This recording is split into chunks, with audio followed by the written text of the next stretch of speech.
सुस्वागतम आणि नमस्कार. मी डॉक्टर वैभवी महेश वागचोरे हॅलो डॉक्टरच्या आजच्या कार्यक्रमात आपल्या सगळ्यांचं मनापासून स्वागत करते.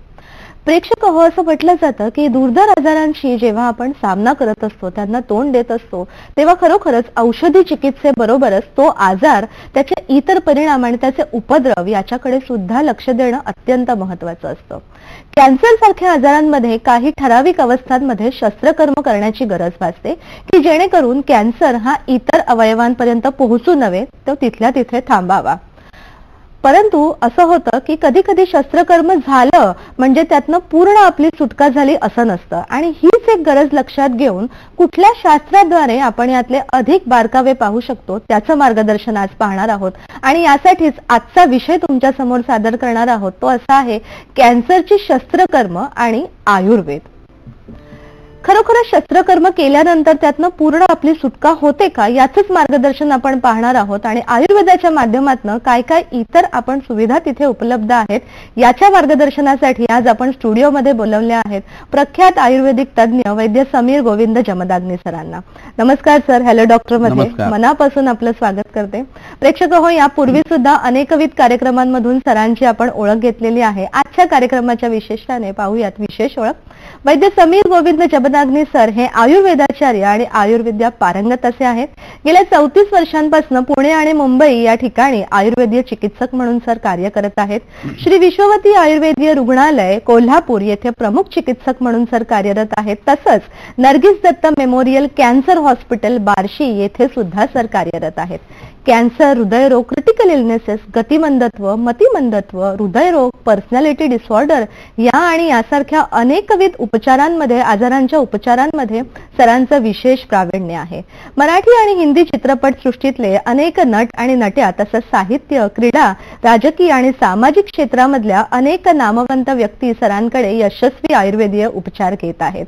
वैद्य समीर जमदाग्नी सरांच्या दवाखान्यामध्ये सरांच्या मार्गदर्शनाखाली आणि सल्ल्याने सर्व आजारांचं निदान आणि उपचार करण्यासाठी, तसेच रुग्णाच्या वेळेचा अपव्यय टळू नये म्हणून जवळजवळ 26 डॉक्टरांची टीम नेहमीच कार्यरत असते. आणि विशेष म्हणजे सरांकडे श्री विश्वामूर्त आयुर्वेद अध्ययन या उपक्रमाद्वारे विद्यार्थ्यांना गुरुकुल पद्धतीने आयुर्वेदाचं शिक्षण विनामूल्य दिलं जातं.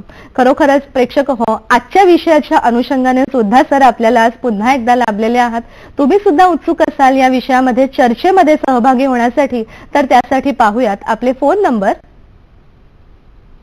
022 हा कोड नंबर आहे आणि फोन नंबर 249080 आणि 50, तसंच 249880 आणि 50. आपले प्रश्न हे आजच्या विषयाला अनुसरून असू देत, तसंच प्रश्न विचारताना आपल्या टीव्हीचा आवाज मात्र बंद ठेवा, जेणेकरून तुमचे प्रश्न थेट आमच्यापर्यंत येतील आणि निश्चितच आम्ही त्यांचं समाधान करू शकू. तसंच खात्री आहे आम्हाला दरवेळेप्रमाणे की कार्यक्रमानंतर सरांना आणि त्यांच्या एक्सपर्ट डॉक्टरांच्या टीमला भेटण्यासाठी सुद्धा आपण उत्सुक असाल. त्यासाठी कार्यक्रमाच्या दुसऱ्या ब्रेक नंतर आणि शेवटी पुन्हा एकदा सरांच्या दवाखान्याचा पत्ता आणि तिथले फोन नंबर आम्ही दाखवणार आहोत. मोबाईल कॅमेराने आपण ते टिपून घेऊ शकता. तर खरोखरच आजचा जो विषय आहे कॅन्सरची शस्त्रकर्मे आणि त्याच्यावरती सर आयुर्वेदाचं काय म्हणणं आहे ते आम्हाला जाणून घ्यायचं आहे. अगदी सगळ्यात सुरुवातीला की आयुर्वेदानुसार कॅन्सरची संकल्पना कशी मांडली? बरोबर आहे. बऱ्याच लोकांचा असा एक समज असतो की आयुर्वेद हे आर्ष जुनं असं शास्त्र आहे, वैद्यकशास्त्र आहे किंवा जीवनाचा वेद आहे. आणि असं होतं की आत्ताच्या कालावधीतले आजार कसे काय त्याला माहीत असतील त्या शास्त्राला. तर दोष धातू मलाच्या सिद्धांताची वीण एवढी घट्ट आहे की कोणताही नवीन आजार जरी आला तरी त्याची लक्षणं आणि कारणं ही आयुर्वेद शोधून काढू शकतो आणि त्याची समर्पकाची ट्रीटमेंटही देऊ शकतो. तर कॅन्सर म्हणजे पेशींची ॲबनॉर्मल ग्रोथ असं आधुनिक शास्त्र म्हणतं. अनिर्बद्ध अशी आणि ज्या पेशींना स्वतःचं काम करण्याची कुवत नाही आहे अशा इमॅच्युअर सेल्स किंवा खूप वाढलेल्या सेल्स की ज्याच्यामध्ये केंद्रक जास्ती झालेली आहेत अशी ती पेशी, आणि शरीरातलं ग्लुकोज घेऊन ती जी जगती आणि वाढते आणि इतर वेगवेगळ्या सिस्टीममध्ये जाऊन नंतर इन्सल्ट उत्पन्न करते आणि त्यामुळं रुग्णाला त्यात मृत्युमुखी पडावं लागतं. असा जो आजार तो म्हणजे कॅन्सर असं म्हटलं जातं. आणि त्याचा स्प्रेड जो असतो तो रक्तवाहिन्यातून, लिम्फॅटिक ड्रेनमधनं किंवा ऍडजस्टंट ऑर्गनमधनं होतो असं म्हटलं जातं. आयुर्वेदाचा टेक मात्र या बाबतीत थोडासा वेगळा आहे. आता पेशीचं विभाजन हे ॲबनॉर्मल व्हायला लागलं तर वायू विभजती हे कर्म सांगितले, तर वायूच्या विकृतीचा हा भाग आहे. संज्ञा जी आहे ती अशा पद्धतीने डिव्हिजन व्हावं ही प्रक्रिया जी आहे ती कमी झाल्या कारणानं संज्ञा नाश असा दुसरा विचार त्याच्यामध्ये आपल्याला राबवावा लागतो. तिसरं म्हणजे शरीरामध्ये कफ आणि वात वाढायला लागल्या तर मग श्लेष्म वाताभ्याम ग्रंथी संनिभम म्हणजे गाठी उत्पन्न व्हायला लागतात. तर कफ वात वाढवणारी कारणं जी आहेत ती त्याची कारणं आहेत. विष पोटात गेल्यानंतर किंवा नाक साप वगैरे चावल्यानंतर रक्तात आणि मांसात ज्यावेळेला ते जातं त्यावेळेला अर्बुदाची उत्पत्ती होते असं विषतंत्रामध्ये सांगितलेलं आहे. याच्या व्यतिरिक्त आपल्या शरीरामध्ये ज्यावेळेला चुकीचे पदार्थ आपण खूप खातो, चीज, पनीर, दारू सारखे पदार्थ, दुपारी झोपणं, मनपूतम समाचारित अशा पद्धतीने वागतो, त्यावेळेला शरीरातलं रक्त आणि मांस बिघडतं आणि ह्या कॅन्सरची उत्पत्ती होऊ शकते. विसर्प नावाचा एक आजार आहे ज्याला हर्पीज झुस्टर असं म्हणतात किंवा एरिसिपॅलस असं म्हणतात. त्याचे अनेक प्रकार आयुर्वेदामध्ये सांगितलेले आहेत. तर त्यामध्ये ग्रंथी विसर्प नावाचा एक प्रकार आहे, तो वरती होतो, नागिण ज्याला आपण मराठीत म्हणतो तो, आणि आत शरीरामध्ये सुद्धा त्या गाठी वाढत असतात. त्याला अभ्यंतर म्हणजे आतला विसर्प असं म्हणतात. तर कॅन्सर पसरताना मेटास्टेसिस ऑफ मॅलिग्नसी जी आहे ती ह्या ग्रंथी विसर्पासारखी असते की जो आतनं पसरतो. त्यामुळे विसर्प या आजाराचं स्वरूप सुद्धा ह्याच्यामध्ये आहे. आणि सान्निपाती म्हणजे वात, पित्त, कफ हे एक एक जरी वाढले तरी जर त्रास देतात तर तिन्ही एकत्र जर वाढले एकमेकात मिक्स होऊन तर त्याला सन्निपात असं म्हणतात. आणि हे सगळं दुखणं जे आहे ते मॅलिग्नंट म्हणजे समथिंग सिव्हिअर अशा पद्धतीने जेव्हा आपण लक्षात येतो त्या आयुर्वेदातली सान्निपातिक ही अवस्था ही लक्षात घ्यायला. त्रिदोष म्हणजे तिन्ही दोषातून उत्पन्न झालेली ही वेगळी अवस्था आहे आणि सान्निपात हा वेगळा प्रकार आहे. एकमेकाचं मिक्सिंग सुद्धा त्याच्यामध्ये आहे आणि त्यामुळे हा आजार जास्ती त्रासदायक होत असतो. तर ही बेसिक कन्सेप्ट जी आहे ती आयुर्वेदाने आपल्या कॅन्सरच्या संदर्भात. आणि ही सर बेसिक कन्सेप्ट आहे खरं, पण तिचा सूक्ष्मतम विचार किती आहे हा प्रेक्षक जर आपण अंदाज घेतला तर खरोखरच आयुर्वेदाच्या माध्यमातून जेव्हा आपण शस्त्रक्रिया पलीकडे जेव्हा आपण चिकित्सा पाहणार आहोत किंवा तत्पूर्वी सुद्धा चिकित्सा पाहणार आहोत ती खूप महत्वाची ठरणार आहात. सर काही कारणांचा तुम्ही उल्लेख केलेला आहे, त्यातच आम्हाला विचारायचं आहे की कारण आणि लक्षणं याची विशेषत्वाने काय असू शकतात. बरोबर आहे. आता कॅन्सरच्या संदर्भातली जी कारणं आपण बघत असतो ती व्यवहारामध्ये ज्यावेळेला आपल्या शरीरामध्ये त्वचाविकार असतात, स्थूलपणा असतो किंवा ज्यावेळेला आपल्याला दुपारी वगैरे झोपायची सवय खूप असते, मधुमेह असतो, त्यावेळेला ससेप्टिबिलिटी कॅन्सरची शरीराची वाढते असं आयुर्वेदीय शास्त्रानुसार सांगता येतं. ह्याच्या व्यतिरिक्त डांबरासारखा पदार्थ आहे, ऍस्बेस्टॉस सारखा पदार्थ आहे, पेस्टिसाइड्स वेगवेगळे आहेत, इन्सेक्टिसाइड्स आहेत, वेगवेगळ्या पद्धतीचे जे हार्मोन्स आहेत, वयाचा 40 नंतरचा भाग आहे, तर ह्याच्यामध्ये कॅन्सरची उत्पत्ती होण्याची शक्यता ही जास्ती असते. व्हायरस हे सुद्धा बऱ्याच वेळेला कारण त्याचं आढळतं. कॉन्स्टंट इरिटेशन एखाद्या गोष्टींचं होत असेल, मनाला आणि शरीराला होत असेल तर त्याचा परिणाम होऊ शकतो. दारूसारखं व्यसन आहे, हिपॅटायटिस बी सारखे आजार आहे तर ते यकृताचा कॅन्सर मोठ्या प्रमाणात उत्पन्न करू शकतात. त्याच्यानंतर व्यसनांच्या मध्ये सिगारेट स्मोकिंग आहे किंवा टोबॅको च्युइंग आहे, ह्यांनी तर खूप मोठ्या प्रमाणात कॅन्सर होतं हे व्यवहारामध्ये दिसत असतं. तर वेगवेगळ्या अवयवांचे कॅन्सर आणि त्यांची वेगवेगळी कारणं ही आयुर्वेदाने सांगितलेली आहेत आणि ह्याच्यामध्ये आधुनिक शास्त्राच्या ग्रंथामध्ये सांगून ठेवलेले आहे. एक प्रधान महत्वाचं कारण जे आहे ते म्हणजे वेगावरोध, म्हणजे संडास आणि लघवीचा वेग थांबवला गेला तर ते पडून राहिलेलं पाणी किंवा विष्ठेतले जे विषार आहेत त्याच्यातले काही घटक ते इतके त्रासदायक असतात की 0.0000001 मायक्रो मिलीग्रॅम एवढे जरी ते शोषले गेले तर शरीरात कॅन्सरची उत्पत्ती होऊ शकते.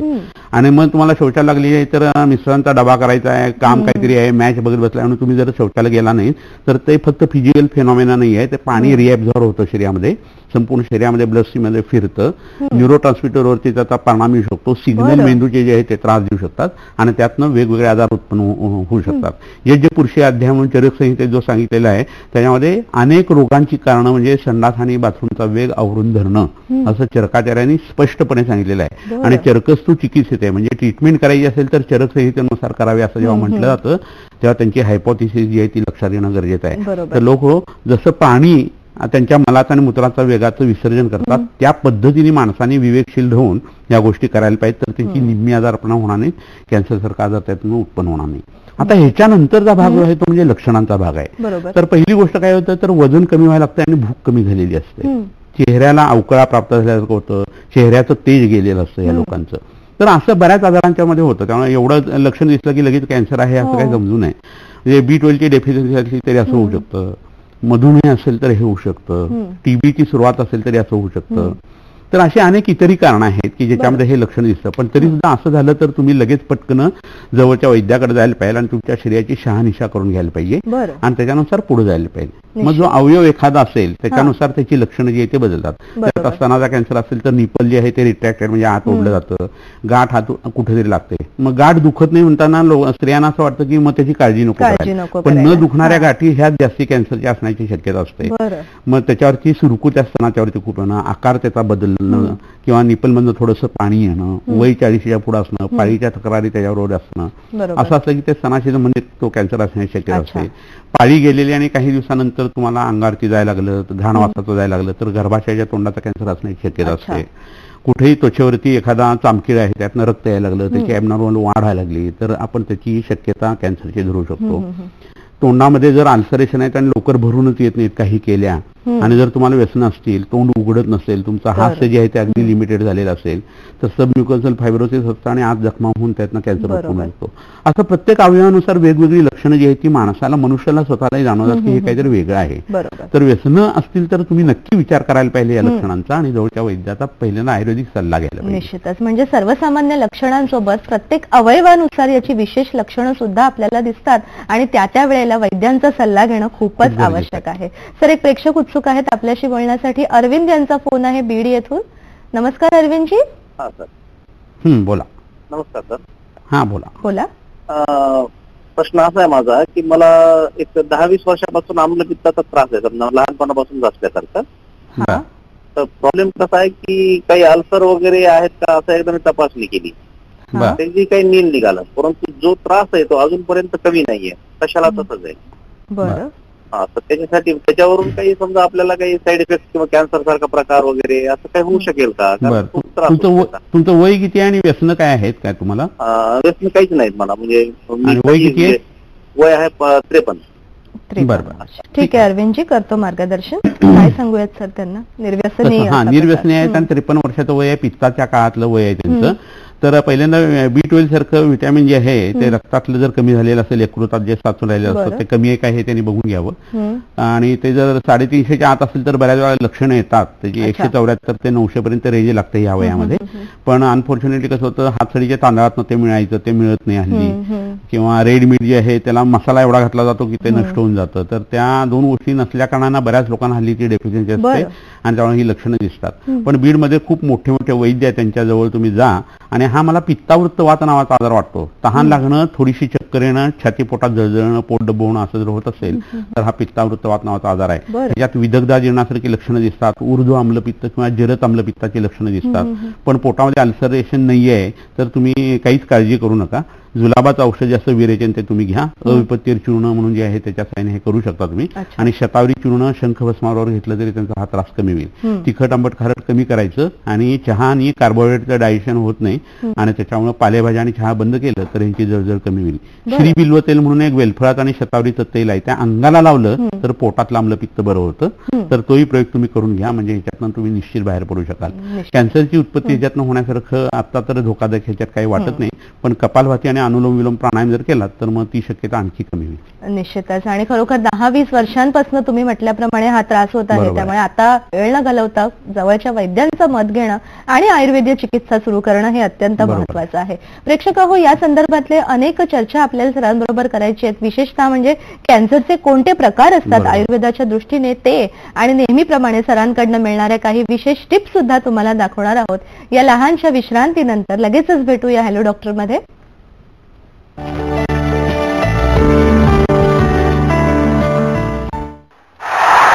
मेरा ये संदेश हमारे देश के युवाओं के लिए है। स्वच्छ भारत समर इंटर्नशिप के तहत देश के कॉलेज स्टूडेंट्स और नेहरू युवा केंद्र संगठन के मेंबर्स को एक कमाल का मौका मिल रहा है। ग्रामीण भारत में स्वच्छता संबंधित कार्य कर राष्ट्र निर्माण का हिस्सा बनने का आपको स्वच्छता संबंधित कार्यों में सिर्फ अपने 100 घंटे लगाने हैं। इस इंटर्नशिप को पूरा करने पर मिलेगा स्वच्छ भारत सर्टिफिकेट, यूजीसी कोर्सेज में क्रेडिट पॉइंट्स और स्वच्छ भारत अवार्ड जीतने का मौका। सबसे बड़ी बात है कि आप दुनिया के सबसे बड़े जन आंदोलन का हिस्सा बन पाएंगे। तो आज ही sbsi.mygov.in पर जाइए और रजिस्टर कीजिए और बनिए स्वच्छ भारत समर इंटर्न।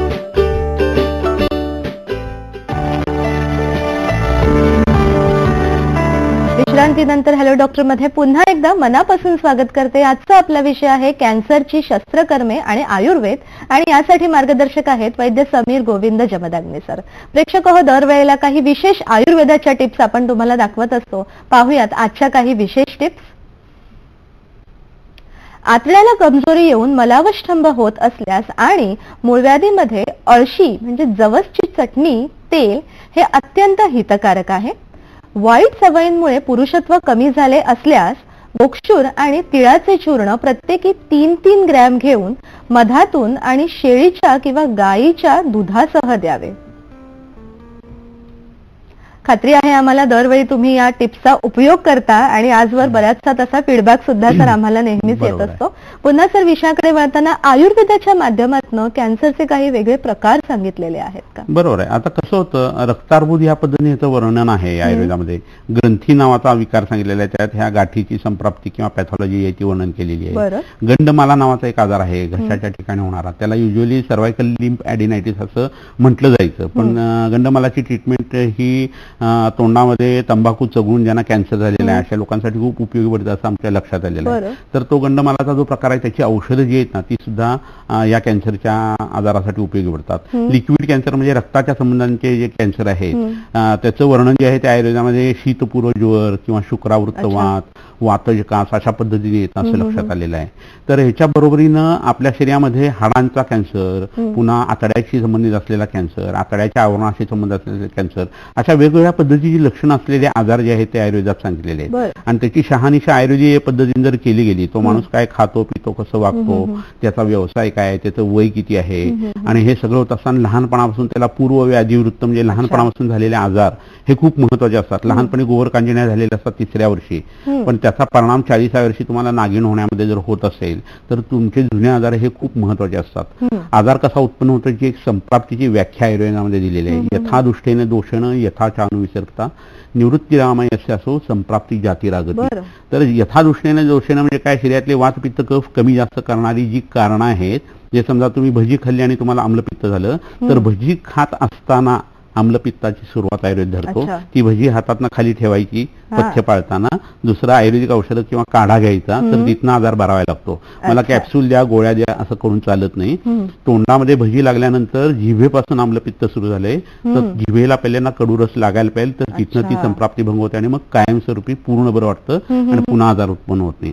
ही संप्राप्तीची जी व्याख्या आहे ना त्याच्यानुसार कॅन्सरच्या जर घटनेकडे जर बघितलं गेलं तर सगळ्या पद्धती कॅन्सर आयुर्वेदामध्ये वेगवेगळ्या पद्धतीने विखुरलेले तुम्हाला दिसतात.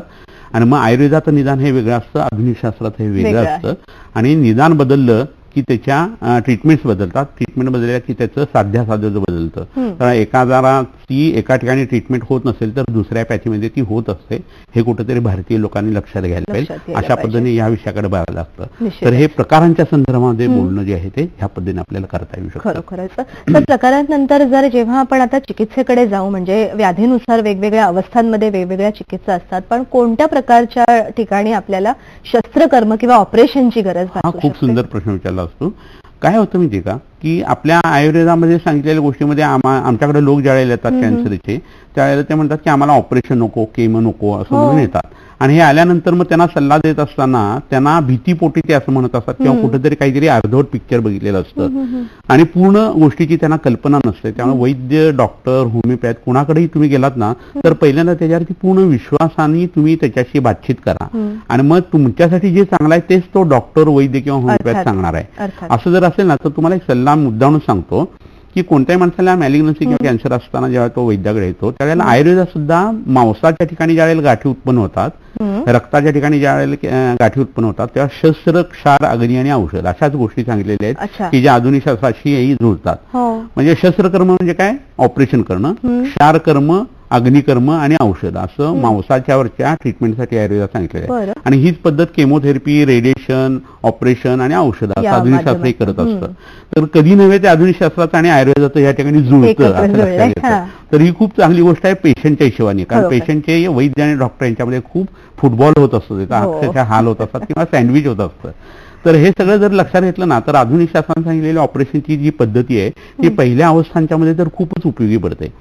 मॅलिग्नन्सी किंवा कॅन्सर रिलॅप्स झालेला आहे ना तर नंतर पुन्हा ऑपरेशन करायचं का नाही हे त्या अवस्थेनुसार, अवयव कोणता आहे, किती लाईफ थ्रेटनिंग तो कॅन्सर आहे किंवा ट्युमर आहे ह्याच्यानुसार ते ठरत असतं. पण शक्यतो पहिल्यांदा ज्यावेळेस तुमच्या हे लक्षात येतं त्यावेळेस तुम्ही ऑपरेशन करून घ्या आणि त्याच्याबरोबर आधुनिक शास्त्राची औषधं, आयुर्वेदाची औषधं अशी जर घेतली तर तुम्हाला त्याचा त्रास होणार आहे हे निश्चित आहे. बरोबर. आता तोंडाचा कॅन्सर आहे, जिभेचा कॅन्सर आहे, नाकाच्या हाडाचा आहे किंवा मॅक्झिलरी वगैरे फ्रंटली सायनसमध्ये ट्युमर्स आहेत, ब्रेनशी संबंधित ट्युमर्स आहेत आणि व्हायटल ऑर्गनवरती काय वाईट परिणाम होणार नसेल तर अन्ननलिकेचा कॅन्सर आहे, जठराचा आहे. तर असे जे कॅन्सर्स आहेत किंवा स्तनाचा कॅन्सर आहे, गर्भाशयाच्या मुखाचा आहे, बीजग्रंथीचा आहे, तर ह्याच्यात ऑपरेशनचा पहिल्या अवस्थेमध्ये खूप चांगला परिणाम होतो हे दिसतं. तर लोकांनी ज्या शास्त्रातलं जे चांगलं आहे ते वापरून बरं होण्याचा स्कोर जो आहे तो वाढवायला पाहिजे. आणि त्यावेळेला भारतीय शास्त्र म्हणून आयुर्वेद त्याच्यासाठी काय करू शकतो हे तुम्ही बघायला पाहिजे. लोक तुम्ही एक लक्षात घ्या की ज्या देशामध्ये ज्या प्रदेशामध्ये आपण उत्पन्न होतो तिथल्या वनस्पती, प्राणी, खनिज, हवा, त्याचं पोल्युशन यांनी आपण आजारी पडतो आणि याच गोष्टींचा व्यवस्थित वापर जर केला तर त्यात आपण बाहेर पडत असतो. असं जर असेल तर भारतात असताना तुम्ही जर आयुर्वेद वापरत नसाल तर तुम्ही खूप कमी विचार तुमच्या तब्येतीचा आणि आरोग्याचा करताय असं म्हणायला पाहिजे. आणि तुम्ही तो तसा करताय म्हणून वेगवेगळे वैद्य टीव्हीवरती येऊन तुम्हाला हे संदेश देतात. तर ह्याच्यातला सार जो आहे तो निवडून तुम्ही त्यातनं बाहेर पडायला पाहिजे. ह्याच्यासाठी हा सगळा खटाटोप आपण सांगितला. आणि म्हणूनच आम्ही दरवेळेला सर आले की आयुर्वेदाने त्याचं अध्ययन करण्याचा आपण प्रामाणिक प्रयत्न करत असतो. सर, एक प्रेक्षक उत्सुक आहेत आपल्याशी बोलण्यास. अविनाशजी यांचा फोन आहे सांगली येथून. नमस्कार, बोला अविनाशजी. नमस्कार. नमस्कार सर.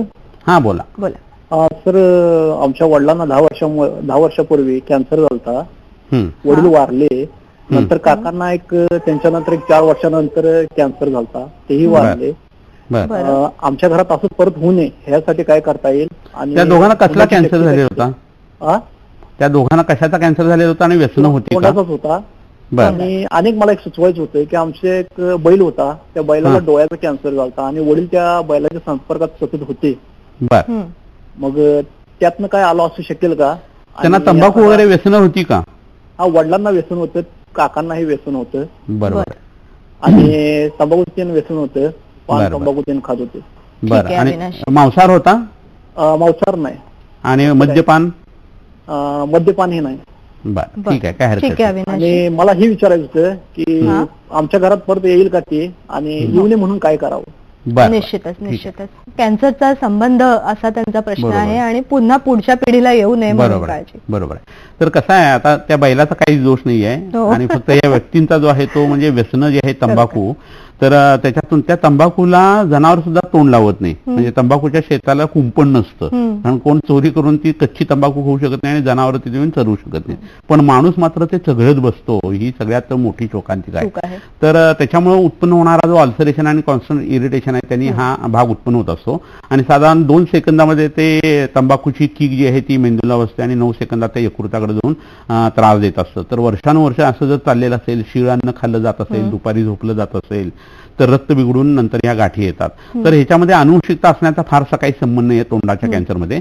पण तुम्हाला स्वतःला जर अविनाशजी हे व्यसन असेल तंबाखूचं तर ते सोडवणं खूप गरजेचं आहे. आणि तंबाखूला अक्षरशः सवत म्हणतात, लवकर सुटत नाही. पण मूत्रसंग्रहणीय गण म्हणून आयुर्वेदामध्ये औषध आहे आणि ते जर रोज थोडं थोडं तुम्ही तंबाखू मिक्स करून तंबाखू हळूहळू कमी केली तर तंबाखू तुमची सुटू शकेल आणि आमच्या चूर्णाचं तुम्हाला व्यसन लागणार नाही. तुमच्या तोंडातले अल्सरेशन सुद्धा बरे होतील. तर कोल्हापूरला आपला दवाखाना दर महिन्याच्या पहिल्या शनिवार रविवारी असतो. आणि तुमच्या सांगलीमध्ये सुद्धा प्रमोद उपाध्ये म्हणून एक मोठे वैद्य आहेत, त्यांच्याकडे सुद्धा जाऊन तुम्ही ते औषध घेऊ शकता आणि त्या तंबाखूचं व्यसन जर असेल तर त्यात तुम्ही सुटू शकता. आता तो त्रास होऊ नये याच्यासाठी काय करायचं तर तुम्ही कपालभाती, अनुलोम विलोम, प्राणायाम करत चला आणि तोंडाला आतून बकुळीचं दंतमंजन जे आहे ते वापरणं तुमच्यासाठी योग्य ठरेल. त्याच्यासाठी हे उपयोगी आहे. शतावरी, अश्वगंधा, बाबळीचा डिंक, केशर हे तुपावरती परतून जर तुम्ही खायला सुरुवात केली तर मॅलिग्नन्सी होण्याची शक्यता ही 70% जाते असा आमचा अनुभव आहे. नर्गिस दत्त कॅन्सर मेमोरियल हॉस्पिटलमध्ये आम्ही जे वेगवेगळे प्रयोग करतो त्यातनं खूप चांगली अमोघ अशी आयुर्वेदातली रत्न जी आहेत ती वरती आलेली आहेत की ज्याच्यामध्ये प्रिव्हेन्शन आणि बरं करण्याच्या हिशोबाने बरीच काही चांगल्या घटना ज्या आहेत त्या घडलेल्या आहेत. निश्चितच. आणि खरोखरच हा एक कन्सर्न असतो सगळ्यांचा की घरामध्ये एखादा कॅन्सर झाला की तो पुढे येऊ नये, पण त्यासाठी सरांनी मार्गदर्शन केल्याप्रमाणे जीवनशैलीतला बदल हा असणं खूपच आवश्यक आहे. सर, कुतूहलाने मला विचारायचं आहे की जेव्हा आपण आयुर्वेदिक औषधं घेणार आहोत पण त्यासोबत जर आधुनिक औषधं आणि शस्त्रकर्म आहेत तर त्यावेळेला आपल्याला आपली औषधं खरोखर आपण घेऊ शकतो का? आता कसं होत नाही का, लोकांना ही कल्पना नसते की आयुर्वेदामध्ये व्रणितोपासनी अध्याय म्हणून सुश्रुत संहितेमध्ये सांगून ठेवले आहे. सुश्रुत संहिता मधले जे सुश्रुत ऋषी होते त्यांनी प्लास्टिक सर्जरी पहिल्यांदा केलेल्याचा त्याच्यात भाग उल्लेखित आहे.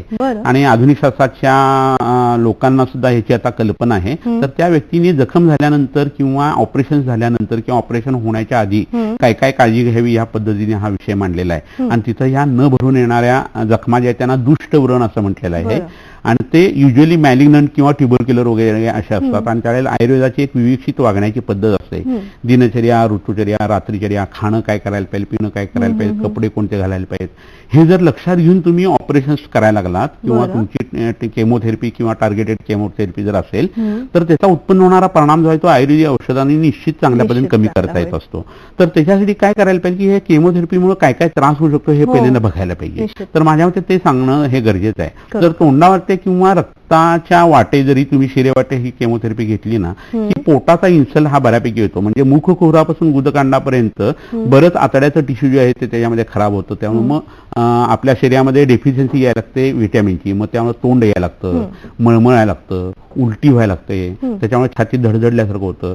हृदय, यकृत, प्लीहा, वृक्क आणि हाडं ह्याच्या मगजावरती त्याचा परिणाम यायला लागतो. मग त्यामुळे अॅनिमिया त्यातनं डेव्हलप व्हायला लागतो. आणि हे सगळं होत असताना मग सतत झोपून राहावं वगैरे असं वाटतं.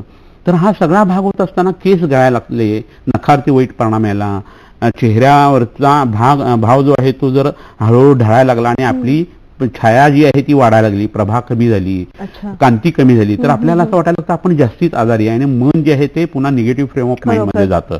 तर असं होऊ नये याच्यासाठी आयुर्वेदात खूप चांगली औषधं असतात. तर तुम्ही केमो घेत असताना किंवा ऑपरेशन करायच्या आधी वैद्याचा जर सल्ला घेतला तर तुम्हाला खूप छान पद्धतीने मार्गदर्शन केलं जातं आणि तुमच्या डॉक्टरांनाही आणि तुम्हालाही निश्चित ह्याचा फायदा असा होणार आहे की पुढचं प्लॅन ऑफ ऍक्शन जे आहे ते इतकं चांगलं घडू शकतं की त्यामुळे तुमच्या शरीरातल्या कॅन्सरच्या पेशी या नष्ट होऊ शकतात.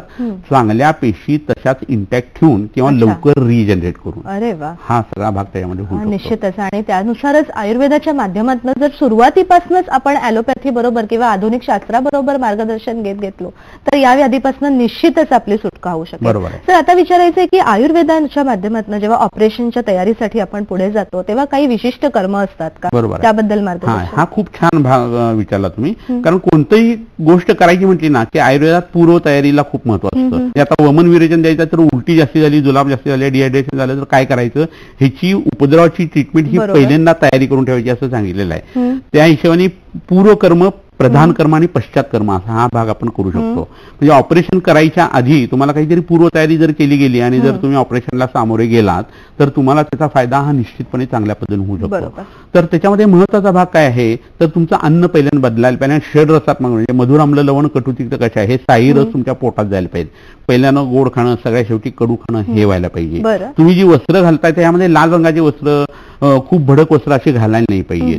कारण काय जंतूंची ॲफिनिटी ही रक्ताकडे असते आणि लाल वस्त्र जर घातली गेली तर तुम्ही इन्फेक्शनला प्रोन होत असतात. तर तुम्ही पांढऱ्या रंगाचं वस्त्र घातलं तर ते तुम्हाला प्रसन्न ठेवतं मनाला आणि त्याचा उपयोगी चांगला होतो. स्वच्छतेसाठी तयार डाग पडला तर लगेच ते बदललं जातं. तुम्ही आंघोळीचं पाणी घेणार आहे ते नुसतं घेण्याच्या ऐवजी काही विषग्न वनस्पती असतात आणि अँटीसेप्टिक वनस्पती असतात.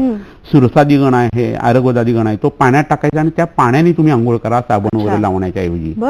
त्यावेळेला तुम्ही अंगाला तेल जर लावायला लागलात आणि जर तुमच्या अंगात ताप नसेल तर काही तुमच्या प्रकृतीनुसार आणि आजारानुसार सिद्ध तेल किंवा तुप्प वैद्य देऊ शकतो, ते लावून तुम्ही आंघोळ करा. तर त्याचा तुम्हाला उपयोग होईल. झोप जी आहे ते रात्री 10 ते 6 पर्यंतची झोप जर तुम्ही घ्यायला लागलात ऑपरेशनच्या आधी आणि मन जर प्रसन्न ठेवायला लागलात प्राणायाम आणि योगासनं करून तर तुम्ही ऑपरेशनला सामोरं जाताना तुमचं ऑपरेशनही चांगलं होणार आहे आणि त्यातनं तुम्ही लवकर बाहेर पडणार आहे. तुम्ही झोपण्याची दिशा कोणती आहे, गादीवरती झोपताय का चटेवरती झोपताय, दर्भासनासारख्या गोष्टीवरती झोपलं तर तुमच्या शरीराचं आरोग्य आणखी सुधारणार आहे, तुमच्या शरीरातल्या एनर्जी लेवल्स वाढणार आहेत, व्हायटॅलिटी वाढल्यानंतर ह्या ऑपरेशनला तुम्ही चांगल्या पद्धतीने सामोरं जाऊ शकता. हे होत असताना ओल्या खोबऱ्यासारखे पदार्थ जर तुम्ही खूप खाल्ले तर ते मायक्रोबायोटिक फूड आहे. तुमच्या शरीरातलं रक्त जे आहे ते जास्ती त्याचा क्षय होत नाही, अपव्यय होत नाही आणि तुम्हाला दुसऱ्याचं रक्त घ्यायला लागत नाही. ह्याच्याबरोबर पू उत्पन्न करणारे दह्यासारखे, भातासारखे पदार्थ कमी केले, मांसाहार कमी केला, दुपारची झोपणी तुम्ही जर ऑपरेशनच्या आधी टाळली तर तुमचं ऑपरेशनच्या वेळेला इन्फेक्शन होऊन सेप्टिसिमिया आणि पायमिया होणं ही गोष्ट जी आहे ती होत नाही. तर ह्या सगळ्या गोष्टीचा पूर्वकर्म ह्या हिशोबाने जर विचार केला आणि नंतर जर तुम्ही गेलात ऑपरेशनसाठी तर तुमचं यश हे ठरलेलं आहे. खरोखर पूर्वकर्मामध्येच इतक्या गोष्टी आहेत आणि उत्सुकता आहे सर की याच्या पुढच्या कर्मांमध्ये सुद्धा काय अजून विशेष महत्व असू शकेल. तत्पूर्वी रुपालीजी आपल्याशी बोलण्यास उत्सुक आहे, पाहूयात. नमस्कार रुपाली. माझी 16 वर्षाची मुलगी आहे. हा. छातीवर उजव्या बाजूच्या छातीवर ना गाठ आहे, 2 गाठ आहेत, टाके द्यायची. हा. आणि पाळीला काही त्रास होतो का तिला? हा, ती दुखतो बोलते, तिथे दुखतो. आणि आमच्या फॅमिली डॉक्टरांना, दोघं हजबंड वाईफ डॉक्टर आहेत पाटील म्हणून, त्यांना आम्ही दाखवलं. ते सांगतात का काय नाही, बोलते काढायची तर काढा, नाही तर नाही, पण ती दुखते वगैरे बोलते, तर काय करायचं? हा, पाळीच्या काळात तिला पोट दुखतं किंवा छातीमध्ये दुखतं का 14व्या 15व्या दिवशी? हा, तिला पिरियड पण लवकर येत नाहीत, 2-2, 3-3 महिन्यांनी येतात. बरोबर, ठीक आहे. ठीक आहे. निश्चितच सर, रुपालीजी यांच्या प्रश्नाला आम्ही उत्तर देणारच आहोत. खूप महिलांच्या रिलेटेड कॅन्सरचा एक थोडासा किंवा गाठीचा हा भाग आहे. परंतु आता वेळ झालेली आहे एका लहानशा विश्रांतीची. विश्रांतीनंतर अर्थातच सरांना भेटण्यासाठी पाहणार आहोत त्यांच्या दवाखान्याचा पत्ता आणि तिथले फोन नंबर. लगेचच भेटूया हॅलो डॉक्टर मध्ये.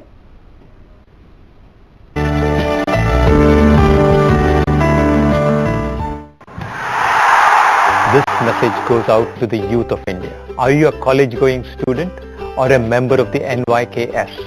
What are your plans for this summer?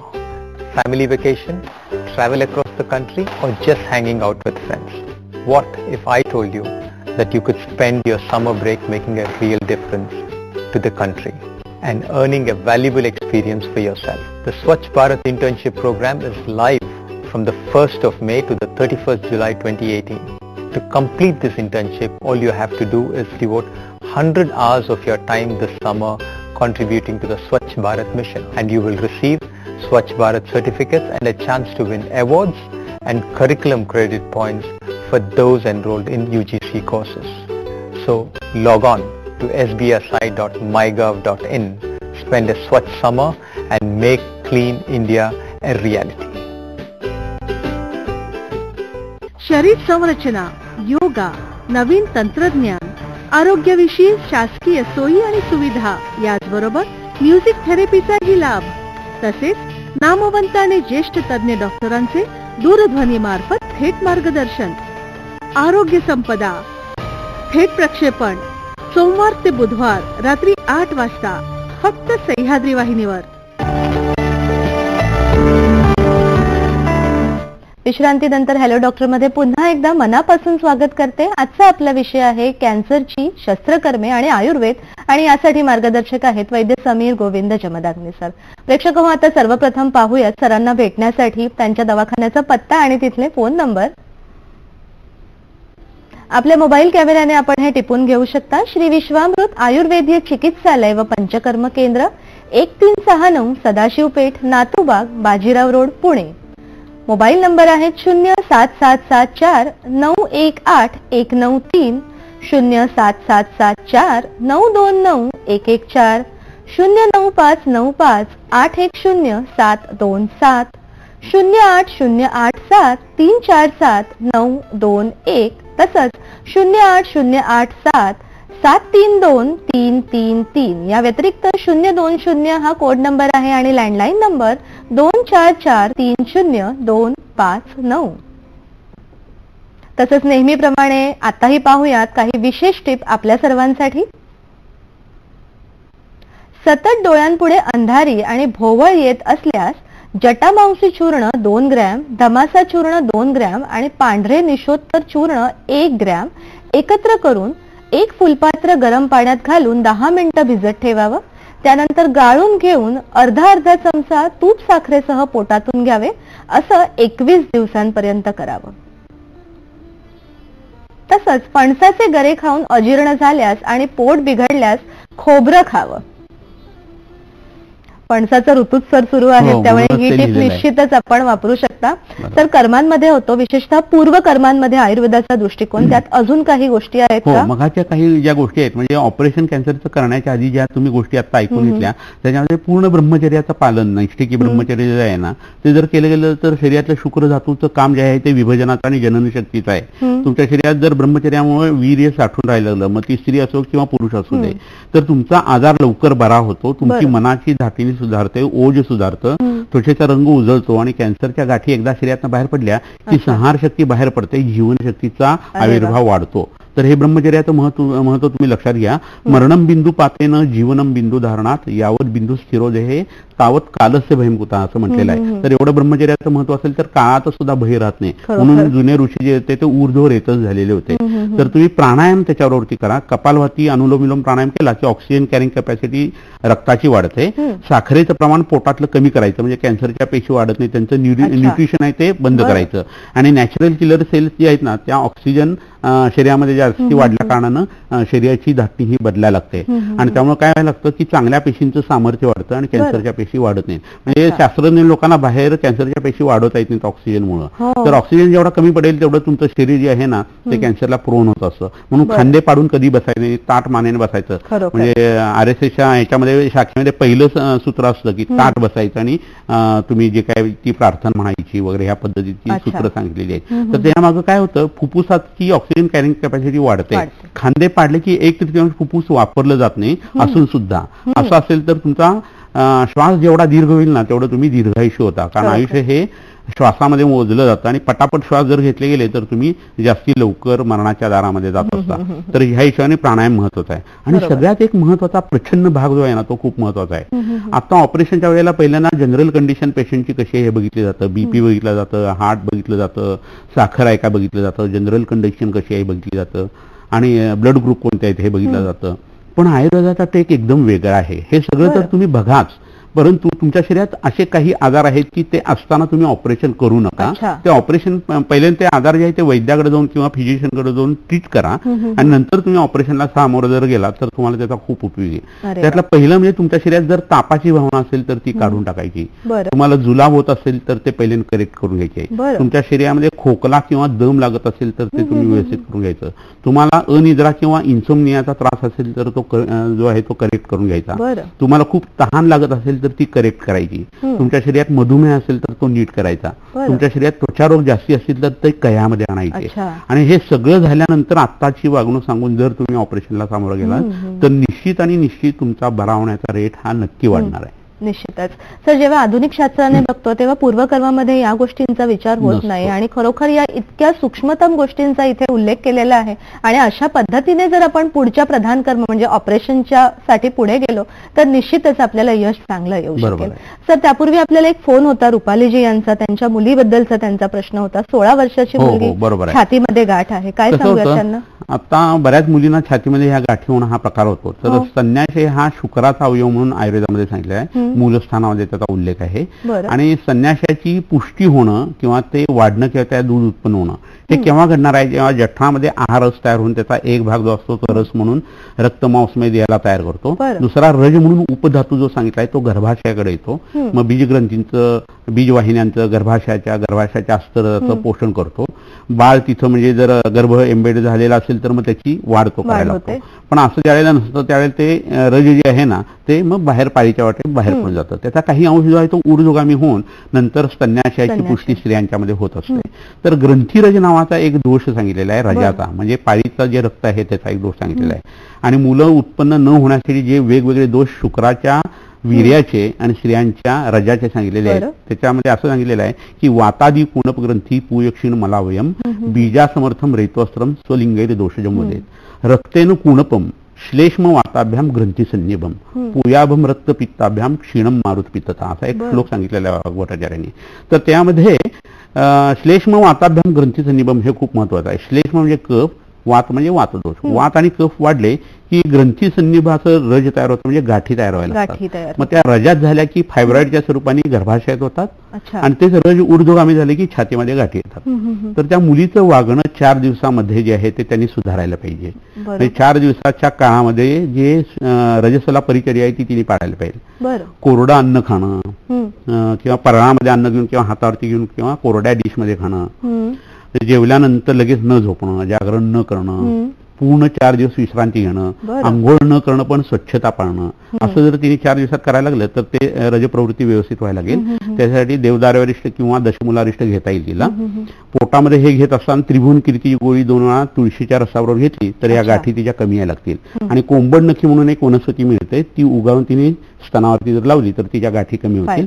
Kapalbhati प्राणायाम त्याच्यावरती करावा. तर आता टीव्हीवरनं इथनं एवढंच मी दिग्दर्शन करू शकतो. जवळच्या छान वैद्याकडे जा आणि त्यांच्याकडनं सल्ला तुम्ही घेऊ तपासणी करून ही पुढची गोष्ट करून घ्या. निश्चितच. आणि खरोखरच असं आपण जेव्हा म्हणतो की रजस्वला परिचर्या आयुर्वेदाच्या दृष्टीने पाळणं हे सगळ्यात बेसलाईन जी चिकित्सा इथे आहे आणि यासाठी निश्चितच आपण एखाद्या वैद्याचं मार्गदर्शन बरोबर. घेऊ शकता. तर पूर्वकर्मांचा तुम्ही अतिशय सुंदर उल्लेख केलात. ऑपरेशनच्या नंतर जेव्हा पश्चात कर्मांमध्ये आपण येतो त्याबद्दलही काही विशेष बरोबर आहे. मार्गदर्शन? एकदा ती जखम झाली की ती भरून आणण्यासाठी पूर्वकर्मात जे काही वापरलेलं आहे ना तेच वापरायला लागतं. पण आहाराचं नियोजन खूप छान पद्धतीने केलंय. मी आता हे सगळे जे सांगतोय ना हे माझी स्वतःची बुद्धी नाहीये बरं का. हे आपल्या ग्रंथकारांनी ऋषीमुनींनी पूर्वीच्या ग्रंथामध्ये लिहून ठेवलेलं आहे आणि ते टाइम टेस्टेड आहे. त्यांनी रुग्णांच्या यावरती वापरल्यानंतर आतापर्यंत 5000 वर्षातला जो ज्ञानाचा हा साठा आहे किंवा निधान आहे ना ते मी तुम्हाला सांगतोय. म्हणजे फक्त मधलं मीडिएटरचं मी काम करतोय. लोकांच्या मनामध्ये आयुर्वेदाविषयी या भ्रामक कल्पना असतात, ह्याला शास्त्र म्हणावं का नाही इथपर्यंत त्यांची मजल जाते बोलताना. आणि हे अभ्यास न करता ज्यावेळेस होतं ना तेव्हा खूप क्लेश होतात वैद्यांना. तर हे का सांगतो एवढं, तर फक्त झाडपाल्याचं औषध म्हणजे आयुर्वेद नाही आहे, फक्त पोटदुखीसाठीचं औषध म्हणजे आयुर्वेद नाही आहे, फक्त कावळीचं औषध म्हणजे आयुर्वेद नाही आहे. तर आपली जीवनाची परंपरा आणि वेद आहे तो त्याच्याविषयीचं माहिती जी आहे ती आपण करून घ्यावी आणि नंतर त्याविषयी बोलणं खूप गरजेचं आहे. आणि त्याची सुरुवात कुठंतरी व्हावी. शहाण्याला शब्दाचा मार म्हणतात, ह्या हिशोबाने आपण हा मार दर शनिवार रविवारी असं द्यायचं ठरवलेलं आहे आणि त्याच्यासाठी आपण दूरदर्शनचा हा सगळा भाग जो आहे तो वापरून घेतो. तर ह्यांनी एवढंच म्हणणं आहे की रुग्णाचे मध्ये हाल होऊ नयेत आणि त्याचं जे वेलफेअर आहे ते त्यातनं घडावं म्हणून हा सगळा प्रपंच आहे. तर असं आहे की एकदा ऑपरेशन झालं की नंतर खाणं पिणं काय करायला पाहिजे, तर त्याच्यामध्ये पहिल्यांदा थोडं लंघन करायचं जखम ओली आहे तोपर्यंत. म्हणजे शरीरातले दोष वाढत नाही आणि पुयोत्पत्ती होत नाही, जखमा पटकन भरून येतात. आणि शरीराला जेव्हा अन्नाची इच्छा व्हायला लागते त्यावेळेला मग तुम्ही कणेरी वगैरे जे आहे त्या देऊ शकता रुग्णाला. त्याच्यात हळद आणि कढीपत्त्याचा वापर जो आहे ना तो जास्ती मोठ्या प्रमाणावरती आपण ते करून देऊ शकतो. त्याच्या बरोबरीनं असं आहे की कुळीत आहे, जव आहे, बोरं आहेत, हे जर त्या कणेरीमध्ये टाकलं ना तर ह्या कॅन्सरच्या जखमा फार पटकन भरून येतात. करटोलीचं कांदा आहे किंवा पांढरं वांग आहे, पडवळ आहे, चाकवताची भाजी आहे, मूग आहेत, मसूर आहेत, याची वर्ण आणि कडणं करून जर दिली गेली तर या जखमा खूप चांगल्या पद्धतीने भरून येतात. आस्ते आस्ते अनुलोम विलोम आणि ओंकार असे प्राणायाम जर तुम्ही सुरू करायला लागलात तर नवचैतन्याचा आविर्भाव तुमच्या शरीरामध्ये व्हायला लागेल. तुमच्या बॉडीचा रिदम आहे तो मेंटेन करण्यासाठी तुम्ही 24 तासात 2 वेळा जेव्हा एकदा शौचालय व्हायला लागेल आणि मग तुम्हाला उत्साह उल्हास जास्ती यायला लागेल या अन्नाने. त्यामुळे तुमची दिनचर्या आणि ऋतुचर्या आयुर्वेदानुसार ठेवायला सुरुवात करायची. आता जर तुमचं ऑपरेशन झालेलं असेल तर रात्री झोपताना तुम्ही शेवयाची खीर घ्या. दुपारी जेवताना भात जो आहे तो पेज काढलेला आणि बाहेर लावलेला भात जो आहे तो दुधावरती घ्या. सकाळी उठल्यानंतर सातूचा मंड जो आहे तो तुम्ही पोटात घ्या. तर तुम्हाला निश्चित असं जाणवेल की एका दिवसामध्ये तुमच्या एनर्जी लेवलमध्ये फरक पडतो, चेहऱ्याच्या वर्णामध्ये फरक पडतो. असं तुम्ही जर वागायला लागलात तर मग तुम्हाला जी औषधं पोटात वैद्य देतोय, जी औषधं डॉक्टर लोक तुम्हाला केमोच्या स्वरूपात देतात त्याचा कमीत कमी त्रास तुम्हाला होईल. तुमचे केस जास्ती गळले तर चांगल्या पद्धतीने ते पुन्हा उगवायला सुरुवात होईल आणि केमोचा साईड इफेक्ट कमी होऊन ऑपरेशनचं सक्सेस रेट जो आहे तो आणखी वाढायला. निश्चितच. त्यामुळेच पश्चात कर्माचं आयुर्वेदाच्या दृष्टीने हे इतकं महत्व आहे. त्यातही आहाराच्या माध्यमातून सर तुम्ही जे मार्गदर्शन केलं त्यासाठी खरंच खूप आभार. एक प्रेक्षक आहेत उत्सुक बोलण्यासाठी, पोपट जगदाळे आहेत मुंबई येथून. नमस्कार. बोला पोपटजी. नमस्कार, बोला. हॅलो. हा बोला. बोला. आमचे नातेवाईक त्यांचं 4 महिन्यापूर्वी ब्रेस्ट कॅन्सरचं ऑपरेशन झालंय.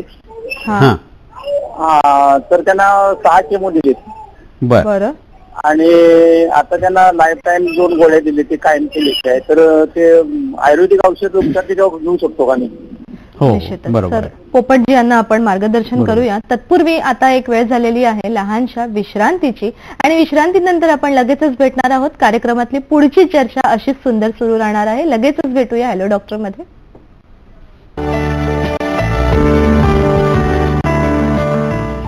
आप जो भी सामान अपनी बेटी को देना चाहते हैं दे दे, हमारी तो कोई डिमांड नहीं है. हमारे बेटे को कार का बहुत शौक है, बस उसका शौक पूरा कर दीजिए. अरे बेटी तुम भी कुछ बोलो. जी मुझे सिर्फ इतना पूछना था कि आप एक बेटी का हाथ मांगने आए हैं या अपने बेटे के लिए भी?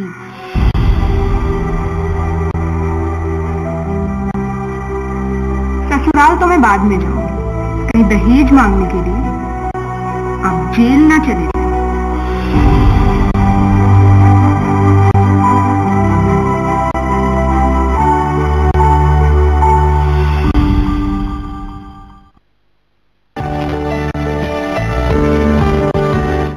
विश्रांतीनंतर हॅलो डॉक्टर मध्ये मनापासून पुन्हा स्वागत करते. आजचा विषय आहे कॅन्सरची शस्त्रकर्म आणि आयुर्वेद, आणि यासाठी मार्गदर्शक आहेत वैद्य समीर गोविंद जबदागने सर. प्रेक्षक हो, अनेक डॉक्टर आपल्या कार्यक्रमामध्ये येत असतात. त्यानिमित्तानेच उद्याचा कोणता विशेष कार्यक्रम आहे ते सर्वप्रथम पाहूयात. रविवार दिनांक 27 मे 2018 रात्री 8:30 वाजता उद्याचा कार्यक्रम आहे पोटाचे आजार, डोळे आणि आयुर्वेद, आणि यासाठी मार्गदर्शक आहे डॉक्टर आबासाहेब गडदे. सर, विश्रांतीला जाण्यापूर्वी पोपटजी यांचा प्रश्न होता, थोडक्यात त्यांना काय आपण मार्गदर्शन करूया? आतापर्यंत जे सांगितले तेच उपचार वगैरे त्यांनी करायला पाहिजे. केमो जे सुरू आहे ते किती ते डॉक्टरांच्या वरती ते ठरेल, आणि नंतर स्कॅन केल्यानंतर सुद्धा आजाराचं स्वरूप काय हे समजेल.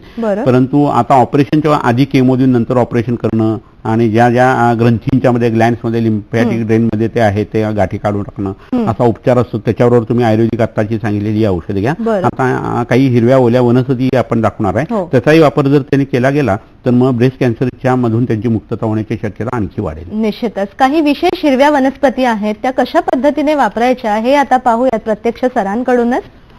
आता इथं 3 वनस्पती मी धरलेल्या आहेत. आयुर्वेदामध्ये एक वयस्थापन गण म्हणून सांगितलेला आहे, तर त्याच्यामध्ये ह्या वनस्पती प्राधान्याने आलेल्या आहेत. ही गुळवेल नावाची वनस्पती मी बऱ्याच वेळा दाखवलेली आहे. तर या गुळवेलीच्या पानांची भाजी करून जर खाल्ली तर कॅन्सरची उत्पत्ती पुन्हा होऊ नये याच्यासाठी खूप चांगले प्रयत्न करता येतात. गुळवेल सत्व किंवा गुळवेलीचं कांड नुसतं जरी खाल्लं तरी सुद्धा तुम्हाला तोच परिणाम येतो. वयस्थापन असं म्हटल्यानंतर फक्त तरुणपण टिकून ठेवणं असा आयुर्वेदाचा उद्देश नसून निरोगी तरुणपण टिकून ठेवणं, शरीर आणि मनाचं निरोगीत्व आहे ते लक्षात घेतलं तर कॅन्सरच्या लोकांना आम्ही ह्याचे प्रयोग खूप केलेले आहेत, आणि याचा वापर लोकांनी जरूर जवळच्या वैद्यांच्या सहाय्याने करून घ्यावा. ही दुसरी जी वनस्पती ही मोगली एरंड नावाची वनस्पती आहे. इरमुंगळी असं याला मराठीमध्ये म्हणतात, आणि शेताच्या फेन्सिंगला ही वनस्पती भरपूर मोठ्या प्रमाणात असते. तर या वनस्पतीच्या खोडापासून तयार केलेलं जे तूप आहे ते जर अंगाला लावलं गेलं तर मॅलिग्नन्सी पसरणं हा प्रकार जो आहे ना, मेटास्टेसिस ऑफ मॅलिग्नन्सी, हा चांगल्या पद्धतीने कयात येतो असं लक्षात येतं. गर्भाशयाच्या कॅन्सरमध्ये, गर्भाशय मुखाच्या कॅन्सरमध्ये ह्याचे आम्ही उत्तरबस्ती सुद्धा देतो, आणि त्याचे अप्रतिम परिणाम येतात. तर इतर औषधांच्या बरोबरीनं तुम्ही हा प्रयोग करणं खूप गरजेचं आहे. ही पुढची वनस्पती आहे, ह्याच्यात तुम्हाला फळं लागलेली दिसतील पहा, ही हरितकी नावाची वनस्पती आहे. तर ही हरितकी नावाची जी वनस्पती आहे ती सुद्धा आपल्याला वयस्थापन ह्या पद्धतीने वापरता येते. आणि ही पोटामध्ये तुरट रसाची चूर्ण जी आहे ती मधावरती वाग्भट संहितेमध्ये दुष्ट व्रणासाठी सांगितलेली आहे. तर त्यासाठी तुम्ही ही वनस्पती वापरू शकता. आणि हे पोटात जर घेतलं गेलं तर जखमा तर भरून येतातच, रक्त नवीन वाढायला लागतं. तुरट रसाची एक वाईट गोष्ट काय आहे की त्याने अग्निमांद्य उत्पन्न होतं, परंतु या हरितकीचा तुरट रस हा अग्निमांद्य उत्पन्न करत नाही, कोठा साफ करतो, रक्त शुद्ध करतो, मांसाला शुद्ध करतो, आणि त्यामुळे गाठी ज्या आहेत त्या उत्तम पद्धतीने कमी येतात. तर ह्या 3 वनस्पती तरी ऍटलिस्ट वापराव्यात. आता डोंगरी आवळे खूप मोठ्या प्रमाणात मिळतात. कोल्हापूरला महालक्ष्मीच्या देवळाच्या बाहेर सतत 12 महिने 13 काळ त्या आवळा मिळत असतो. त्याला तिथं तिखट मीठ लावून विकतात, ते मात्र तुम्ही करू नका. फक्त आवळे तुम्ही घ्या, आणि रोज 2 आवळे जरी ह्या लोकांनी खाल्ले ना तरी त्यांच्या शरीरामध्ये पुन्हा ह्या गोष्टींची उत्पत्ती होण्याची शक्यता एकदम कमी होईल. अरे वा, खूपच छान. सर, काय आहे, कॅन्सर पुन्हा होऊ नये ही प्रत्येकाचीच इच्छा असते, कारण भीती असते मनामध्ये ना. तर पुनरुद्भव होऊ नये म्हणून आयुर्वेदाचा काही विशेष विचार आहे? बरोबर आहे. आता मी सांगितलेल्या ज्या गोष्टी आहेत त्या करणं हे गरजेचं आहे, पण त्याच्यापेक्षा कोणत्याही आजाराची निम्मी ट्रीटमेंट जी आहे ना ती म्हणजे बस्ती नावाची ट्रीटमेंट आहे वातदोषासाठी. पित्त हे पंगू आहे, कफ हे पंगू आहे, आणि सगळे शरीरातले धातू जे आहेत ते पंगू आहेत, म्हणजे त्यांना स्वतःच असं गती अशी नाहीये.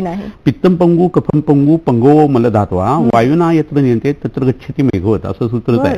त्या वाताने हलवल्याशिवाय ते जाऊ शकत नाहीत, आणि त्या वाताला कयात आणण्यासाठी अंगाला तेल लावणं आणि बस्ती करणं हे करायला पाहिजे. तर ह्या लोकांनी हा बदल करायला लागला ना तर शरीरामध्ये आपोआपच बदल उत्पन्न व्हायला लागतात. आणि तुम्हाला लोक एक सांगतो की तुम्ही कॅन्सरच्या हिशोबाने आता हे लेक्चर ऐकताय किंवा ज्यांना हा त्रास असेल ते ऐकत असतील, तर ह्या हिशोबाने तुम्ही ही गोष्ट सुरू केली की नंतर तुमच्या शरीरातल्या सगळ्याच आजारांसाठी आणि मनासाठी ते उपयोगी पडणार आहे. आयुर्वेदाचा विचार हा होलिस्टिक असतो, सगळ्याला एकत्रित धरून तो विचार करतो. आता मधुमेहाचं कोणतं तरी औषध आहे आणि ते घेताना कच्चं खा, असं खा, तसं खा, असं केलं की शुगर कमी येते, त्यांना बक्षिसं सुद्धा दिली जातात, ट्रॉफी दिली जातात. पण लोक तुमच्या शरीरात फक्त मधुमेह हा एकच आजार आहे का हो, त्याच्यासाठी ते खाणं उपयोगी पडणार आहे, पण त्याच्यामुळे तुमची पोटं बिघडतील, तुम्हाला मूळव्याध होईल, ह्याच्याकडे लक्ष नसतं. तर आयुर्वेद असं कधी करत नाही, सगळीकडे सम्यक विचारसरणी लावतो. आणि त्यामुळे आत्ताचं हे लेक्चर जे आहे हे तुम्ही एक्झिक्यूट करायला लागला तुमच्या जीवनामध्ये, तर तुम्हाला सगळीकडेच त्याचा फायदा होणार आहे. एकीकडे झालाय दुसरीकडे नाही असं नाही आहे. आयुर्वेदाची स्वस्थाची व्याख्या जशी सांगितली तशी चांगल्या ट्रीटमेंटची एक व्याख्या आहे की जी ट्रीटमेंट केल्यानंतर आजार बरा होतो आणि दुसरा आजार उत्पन्न होत नाही, त्याला आयुर्वेदिक ट्रीटमेंट म्हणतात. तर हे जर लक्षात घेतलं ना तर हे सगळं लेक्चर त्या पद्धतीने तुम्ही ऐका आणि ह्या पद्धतीने तुमच्या खाण्यापिण्या वागण्यामध्ये जर बदल केले गेले तर आता जसं सांगितलं तसं प्राणायामाचा वापर, ह्या वनस्पतीचा वापर जर केला तर तुमच्या शरीरामध्ये ऑपरेशन नंतर ही गोष्ट घडण्याची आणि पुन्हा उत्पन्न होण्याची शक्यता आणखी कमी होईल. निश्चितच ओव्हरऑल जीवनशैलीचा जर आपण इथे विचार केला तर सर ज्या गोष्टी सांगत आहेत त्या खूपच महत्वाच्या आहेत. सर कुतूहल कधीच संपत नाही, त्यामुळे अजून काही विशेष वनस्पती पाहाव्या तुमच्याकडनं ही सुद्धा आमची इच्छा आहे. प्रेक्षक हो, काही अशा विशेष वनस्पती किंवा शुष्क द्रव्य आम्ही इथे आणलेली आहेत की ज्याचा खरोखरच उपयोग आपण कॅन्सरशी झुंज देताना आयुर्वेदाच्या माध्यमातून निश्चित करू शकतो. पाहूयात असे काही विशेष द्रव्य सरांकडून. बरोबर. आता ही आवळा नावाची वनस्पती तुम्हाला सगळ्यांना माहिती आहे. रसरशीची आवळे तुम्हाला दिसतील. 6 महिन्यामध्ये याच्यात व्हिटॅमिन सी तयार होतं. लॅबोरेटरीमध्ये ते पटकन तयार होत असतं, त्याचा परिणाम पटकन येतो, पटकन जातो. पण काल हे एक वेगळं द्रव्य आयुर्वेदामध्ये झालेलं आहे. खादिन्यात्मा मनक कालो दिशस्य द्रव्य संग्रह. तर कोणती गोष्ट किती वेळा तयार होते, कशी होते, त्याच्यानुसार त्याचा गुण बदलत असतो. फ्लोरल फॉर्म्युला त्याचा जो काय आहे, केमिकल फॉर्म्युला जो आहे तो सेम असणार आहे व्हिटॅमिन सीचा, पण आवळ्यातलं व्हिटॅमिन सी वेगळं आणि इतर तयार केलेलं डिराईव्ह केलेलं वेगळं. हा फरक जो आहे तो काळाच्या हिशोबाने होतो. उत्पत्ती, स्थिती आणि लय ह्याच्यातली स्थिती ही अवस्था या आवळ्यानी टिकून धरली जाते आणि म्हणून हे वय स्थापन औषध आहे. त्याच्यापासून तयार केलेला च्यवनप्राश खाल्ल्यानंतर च्यवन ऋषींचं बायोकेमिकल क्लॉक इतकं मागं आलेलं होतं की 90 वर्षाचे च्यवनप्राश खाणारे च्यवन ऋषी हे जवळजवळ 35 वर्षापर्यंत मागाले आणि तरुण झाले. तर ह्याची अतिशयोक्तीचा भाग तुम्हाला वाटत असेल तर तो तुम्ही सोडून द्या आणि रोज सकाळी संध्याकाळी एक एक आवळा तुम्ही 3 वर्ष 60 नंतर सुद्धा खाऊन बघा आणि 2 वर्षानंतर तुम्ही मला येऊन सांगा की तुमच्यात काय फरक पडलेला आहे तो. म्हणजे हा सूर्य आणि हा जयद्रथ असं होईल. गिनीपीक किंवा कुत्र्या मांजराचे प्रयोग करण्यापेक्षा उपरुग्ण परीक्षेने लोकांच्यावरती प्रयोग करावेत असं आयुर्वेद म्हणतो. आता ही शौर्या रुबास्टा किंवा राळ नावाची गोष्ट आहे आणि थ्रोट कॅन्सरच्या लोकांना ऑपरेशन झाल्यानंतर आम्ही हे वापरतो. तर हे उत्तम पद्धतीने जखमा भरून येतात आणि तिथं नवीन पेशी तयार होत असताना त्या सुदृढ तयार होतात. राल हा स्वादू कषाय स्तंभनोवरण रोपण हा विपादीभूत हंताचे भग्नसंधान करून होता असे ग्रंथामध्ये गुण सांगितलेले आहेत. आणि हे तोंडाचे कॅन्सर जे आहे ते सबम्युकोजल फायब्रोसिस जे आहे ते जिभेचा कॅन्सर याच्यासाठी खूप उपयोगी आहे आणि घशाच्या कॅन्सरच्या बरोबरीने अन्ननलिकेच्या कॅन्सरसाठी सुद्धा हे उपयोगी पडतं. आणि हे प्रकारचा डिंक असल्या कारणानं म्युसिन सिक्रेटिंग जे कॅन्सरचे प्रकार आहेत ना त्याच्यामध्ये हे अप्रतिम उपयोगी पडतं असं नर्गिस दत्त कॅन्सर हॉस्पिटलमध्ये आमच्या लक्षात आलेलं आहे. ही दुसरी वनस्पती ही गुग्गुळ आहे आणि ही सुगंधी वनस्पती आणि कॅन्सरच्या पेशंटना तोंडाचा कॅन्सर वगैरे असताना दुर्गंधी खूप मोठ्या प्रमाणात येते. आणि विषरंध हा पित्ताचा आहे, रक्त बिघडलेल्याचा आहे, मांस बिघडलेल्याचा आहे. सुगंधी सुलघु सूक्ष्म तीक्ष्णोष्ण हा कटुकोरस हा कटुपाक हा सर्व उद्योग गुग्गुला स्निग्ध पिच्छला असे गुणधर्म ग्रंथकारांनी सांगितलेले आहेत. तर ह्या वनस्पतीचा वापर तुम्ही गुग्गुळ कल्प ह्या पद्धतीने औषधाच्या स्वरूपात करू शकता. ह्याचं धूपन तुम्ही करू शकता. तर मॅगेट्स किंवा ज्याच्यामध्ये कृमी पडलेले आहेत अशा जखमा सुद्धा झपाट्याने कमी येतात. आणि ह्याच्याबरोबर हा ही डिंक असल्या कारणानं वाताचं शमन करण्याला अतिशय उत्कृष्ट आहे.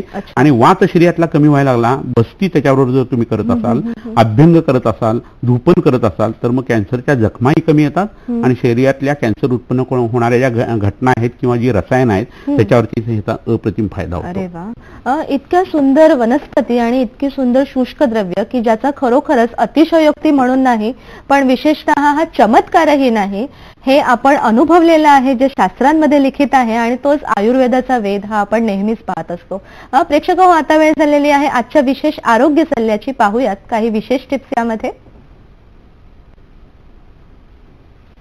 सर्व प्रकारच्या कॅन्सरमध्ये ऑपरेशन किंवा किमोथेरपी किंवा रेडिओथेरपी हे उपचार चालू असताना व आयुर्वेदीय औषधे घेत असल्यास ब्रह्मचर्य पालनाचा फायदा होतो. कपालभाती प्राणायामामुळे सर्व प्रकारच्या कॅन्सर रुग्णांना अप्रतिम फायदा होतो. एका वेळी कमीत कमी 20 मिनिटे करणं आवश्यक आहे. ऑपरेशन झालेला अवयव आणि त्याचे ठिकाण याचा विचार करूनच प्राणायाम करणं आवश्यक आहे. कॅन्सरचे ऑपरेशन झालेल्या रुग्णांनी लाल आणि केशरी रंगाच्या खाण्याच्या पदार्थांचा आहारात समावेश केल्यास फायदा होतो. तसंच कॅन्सरचे ऑपरेशन झालेल्या लोकांनी मोगली एरंड सिद्ध घृत अर्थात तूप सर्वांगाला लावणं आवश्यक आहे. प्रेक्षक हो, पुन्हा एकदा आता पाहणार आहोत सरांना आणि त्यांच्या एक्सपर्ट डॉक्टरांच्या टीमला भेटण्यासाठी पत्ता आणि फोन नंबर. आपल्या मोबाईल कॅमेऱ्याने आपण हे टिपून घेऊया. श्री विश्वामृत आयुर्वेदीय चिकित्सालय व पंचकर्म केंद्र 1369 Sadashivpeth, Natubag, Bajirao road, Pune. Mobile number आहे 07774 918 193 07774929114 09595810727 08087347921 तसंच 08087732333 या व्यतिरिक्त 020 हा कोड नंबर आहे आणि लँडलाईन नंबर 24430259. काही कारणास्तव जर आजच्या कार्यक्रमाचा काही भाग आपल्याला पाहता नसेल आला तर याच कार्यक्रमाचं पुन्हा प्रक्षेपण आपण पाहू शकता या दिवशी शनिवार दिनांक 2 जून 2018 मध्यरात्री 12:30 वाजता आणि मंगळवार दिनांक 5 जून 2018 सकाळी 11:30 वाजता. अर्थातच आजचा विषय कॅन्सरची शस्त्रकर्मे आणि आयुर्वेद. तसंच अनेकविध डॉक्टरांनी आपल्या कार्यक्रमामध्ये यावं ही आमची प्रामाणिक इच्छा आहे. तसंच विशेषत्वाने आजच्या कार्यक्रमाचा अभिप्राय आमच्यापर्यंत येण्यासाठी पाहूयात आमचा पत्ता. निर्माता हॅलो डॉक्टर, दूरदर्शन केंद्र, वरळी, मुंबई 400030. आपला ईमेल ॲड्रेस आहे hello.ddkmumbai@gmail.com. तसंच फेसबुक आणि युट्यूबच्या लिंकवरून सुद्धा तुम्ही आमच्याशी संपर्क करू शकता. सर, कॅन्सरच्या आणि शस्त्रक्रियेच्या पूर्व आणि पश्चात कर्मांबद्दल उत्तम मार्गदर्शन केलं. तरीही विचारायचं आहे की आयुर्वेदानुसार वैशिष्ट्यपूर्ण चिकित्सा कशा पद्धतीने? कसं होतं, आता ऑपरेशन केलेलं आहे नाही केलेलं आहे काही जरी असलं तरी आयुर्वेदात वेगवेगळी ट्रीटमेंटची जी प्रणाली आहे ना ती लक्षात घेणं खूप गरजेचं आहे. आपल्या शरीरावरती जिथं कॅन्सर असेल त्याच्या जवळच्या अवयवांच्या मध्ये जी मर्म आयुर्वेदाने सांगितलेली आहे तिथं पॅच थेरपी नावाचं औषध जे आहे ते लावता येतं आणि त्याचे पॅचेस शरीरावरती लावता येतात. त्याचं डायथर्मीसारखं हळूहळू ऍब्सॉर्प्शन होऊन शरीरातल्या आजारावरती त्याचा परिणाम होत असतो. इको मेडिसिन म्हणजे वेगवेगळ्या वनस्पतींचा रस ज्या अवयवाचा कॅन्सर असेल त्याच्यावरती उपयोग होणाऱ्या त्या वनस्पतींच्या मुळांचा किंवा पानांचा रस जो आहे तो ताजा घेणं हे त्या कॅन्सरला अतिशय हानिकारक असं होतं आणि त्यातनं रुग्ण चांगल्या पद्धतीने बाहेर पडू शकत असतो. बस्तीचं आता जे सांगितलं त्याचं एक वेगळं प्रकरण आम्ही करतो की सकाळी कफग्न बसती, दुपारी पित्तग्न बसती आणि संध्याकाळी वातग्न बसती. असं जर केलं तर कॅन्सरची वाढच थांबते, भूक लागायला लागते आणि वजन लोकांची वाढायला लागतात. तर हा एक वेगळा विचार म्हणून हल्ली आम्ही राबवत असतो. पारागंधकयुक्त जी औषधं वेगवेगळी असतात तर किडनीशी संबंधित सगळी लक्षणं जर चांगली असतील ना तर त्याचा व्याधित्व नाशासाठी खूप चांगला उपयोग होतो असं लक्षात येतं. बाहेरून अंगाला लावायची तेल जी आहे त्यांनी वाताचं शमन होतं हे तर आहेच, परंतु श्रीबिल्व तेल नावाचं तेल बाहेरून अंगाला लावल्यानंतर पोटात लांबलं पित्त कमी येतं हे जेव्हा आमच्या लक्षात आलं तेव्हा त्वचेला औषधं लावून पोटातल्या जीआय ट्रॅक्टशी संबंधित जे कॅन्सर आहे त्याच्यावरती चांगला परिणाम घेता येतो. त्या पद्धतीने आता आपले प्रयोग चाललेले आहेत. तर हे सगळं आपण वापरणं खूप गरजेचं आहे. खरोखरच. आणि सर, या सगळ्यांचा जर आपल्याला एकत्र संदेशामध्ये समारोप करता आला विशेषतः जीवनशैलीच्या हिशोबाने तर काय थोडक्यात मार्गदर्शन कराल? कॅन्सर हा शब्द उच्चारल्यानंतर तुम्हाला जी भीती वाटते ही आधुनिक शास्त्राची खरी आहे, पण तुमचं निदान आयुर्वेदामध्ये वेगळं असू शकतं. त्यामुळे तशी दिनचर्या, ऋतुचर्या, रात्रीचर्या, प्राणायाम, योगासनं हे यमनियमांसहित तुम्ही जर पाळलं आणि आयुर्वेदिक औषधं वैद्याकडे जर घेतली तर तुम्हाला एक चिकित्सेचं नवीन दालन असेल की जिथं तुमचं मन उभारी घेऊ शकतं आणि उभारी घेतलेलं मन जे आहे ते आजार नष्ट करायला उपयोगी पडतं. विषाद असेल तेवढा आजार वाढतो. विषादो रोगवर्धनानां श्रेष्ठा. तर मनाची ताकद जाणून घ्या, आयुर्वेदाची ताकद जाणून घ्या आणि आधुनिक शास्त्राच्या बरोबर ह्या गोष्टींचाही तुम्ही लवकरात लवकर वापर करायला लागा.